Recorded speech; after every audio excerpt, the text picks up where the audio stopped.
ఏలూరు జిల్లాలో పెద్దవాగు బీభత్సం చేస్తోంది. పెద్దవాగు ఉధృతికి ఏజెన్సీ గ్రామాలన్నీ కూడా పూర్తిగా కకావికలమైపోయిన పరిస్థితి. పెద్దవాగుకి గండిపడ్డంతో మొత్తం 12 గ్రామాలని వరద ముంచెత్తేసింది. వేలేరుపాడు మండలంలో 1348 కుటుంబాలపై వరద ప్రభావం కనిపిస్తోంది. 5000 మందికి పైగా జనం ఇప్పటికే నిరాశ్రయులైపోయారు. పూరిళ్లన్నీ కొట్టుకుపోయాయి. భవనాలు చాలా వరకు కోతకి గురైపోయాయి. ఆవులు గేదెలైతే పదుల సంఖ్యలో మృత్యువాత పడ్డం వాళ్ళందరినీ కూడా కలవర పెడుతోంది. పొలాల్లో పెద్ద ఎత్తున ఇసుక మేటలు వేసేసింది. వేరుశనగ, జామాయిలతో పాటుగా పలు పంటలకు తీవ్ర నష్టం వాటిల్లింది. బైక్ పై ప్రయాణించి ఆ పరిస్థితులన్నింటినీ కూడా తెలుసుకున్నారు ఏలూరు కలెక్టర్ వెట్రి సెల్వి. వరద ప్రాంతాలను ఇవాళ మంత్రి పార్థసారథి కూడా పరిశీలించబోతున్నారు. పెద్దవాగు బీభత్సం ఏ స్థాయిలో ఉందో, ఎంతటి విధ్వంసాన్ని సృష్టించిందో మా స్పెషల్ కరెస్పాండెంట్ రవి వివరిస్తారు. పెద్దవాగు చేసిన గాయం ఏలూరు జిల్లాకు సంబంధించి ప్రధానంగా వేలేరుపాడు, కుక్కునూరు ఈ 2 మండలాలను కూడా అతలాకుతలం చేసినటువంటి పరిస్థితి కనిపిస్తోంది.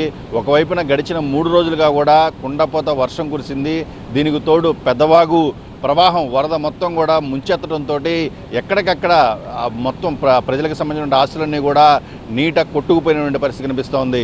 పెదవాగు వరద నీరు మొత్తం కూడా నిన్నంతా కూడా ఏజెన్సీలోని వేలేరుపాడు, కుక్కునూరు గ్రామాలకు సంబంధించి దాదాపుగా 20 గ్రామాలపైన తీవ్రమైన ప్రభావం చూపించింది. ప్రజలందరూ కూడా తలదాచుకునేందుకు, ప్రాణాలను రక్షించుకునేందుకు సమీపంలోనే కొండలపైకి వెళ్ళి చేరుకునే పరిస్థితి. అయితే వరద నీరు తగ్గిన తర్వాత దానికి సంబంధించినటువంటి పరిస్థితి మొత్తం అంతా కూడా ఉదారకంగా ఉన్నటువంటి పరిస్థితి కనిపిస్తోంది. ప్రజలకు సంబంధించినటువంటి మేకలు కావచ్చు, పశువులు కావచ్చు, ఇవన్నీ కూడా మృత్యువాత పడినటువంటి పరిస్థితి. వేలాదిగా కూడా ఇవన్నీ కూడా చనిపోయి కొట్టుకుపోయినటువంటి పరిస్థితి అయితే చాలా స్పష్టంగా కూడా బాధితులు చెప్తున్నారు. మరోవైపు చూసుకుంటే మట్టి రోడ్లన్నీ కూడా మొత్తం అంతా కూడా ఎక్కడికక్కడ కొట్టుకుపోయాయి.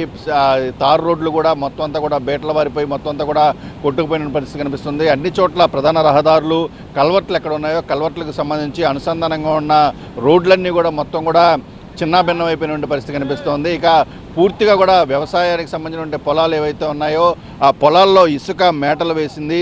వేరుశనగ, పత్తి, అదేవిధంగా జామాయిలు ఈ ప్రాంతాల్లో ఎక్కువగా పండిస్తూ ఉంటారు. ఇవన్నీ కూడా ఈ పంటలన్నింటి కూడా పూర్తిగా నష్టం వాటిల్లినట్టు కూడా చాలా స్పష్టంగా కూడా తెలుస్తుంది. దాదాపుగా 3500 కుటుంబాలు, 5000 మంది ప్రజలు ఈ పెదవాగు ప్రభావానికి వేలేరుపాడు మండలంలో చిక్కుకుపోయారు.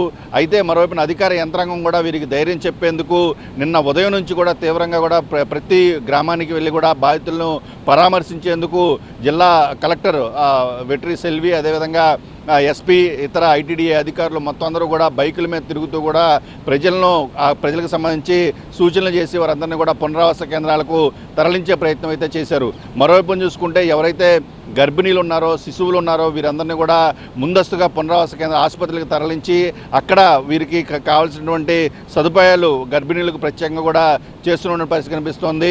మరోవైపున ఈరోజు మంత్రి కొలుసు పార్థసారథి కూడా వరద ముంపు ప్రాంతాల్లో పరిశీలించి వారికి ధైర్యం చెప్పే ప్రయత్నం అయితే చేస్తున్నారు. పూర్తిగా చాలా తీవ్రమైన నష్టం అయితే ఏజెన్సీ ప్రాంత వాసులు కూడా ఎదుర్కొన్న పరిస్థితి కనిపిస్తుంది. మరోవైపు చూసుకుంటే ఎర్రకాలువ జలాశయానికి కూడా వరద ఉప్పొక్కుతుంది. దాదాపుగా 11,000 క్యూసెక్కుల నీరు, నిన్న 15,000 క్యూసెక్కుల నీరు ఈ అవుట్ఫ్లోగా ఉంటే వాళ్ళ 11,000 క్యూసెక్కులకు చేరుకుంది. ఈ ప్రభావంతో తాడేపల్లిగూడెం, నిడదవోలు, గోపాలపురం, అదేవిధంగా జంగారెడ్డిగూడెం ఈ ప్రాంతాల్లో వేలాది ఎకరాల్లో పంట మునిగిపోయిన పరిస్థితి కనిపిస్తోంది. మరోవైపున భీమవరంలో యనమదు డ్రైన్కు కూడా 2వ ప్రమాద హెచ్చరిక అయితే కొనసాగుతుంది. కెమెరా పర్సన్ దుర్గాతో రవి, టీవీ 9 ఏలూరు నుంచి.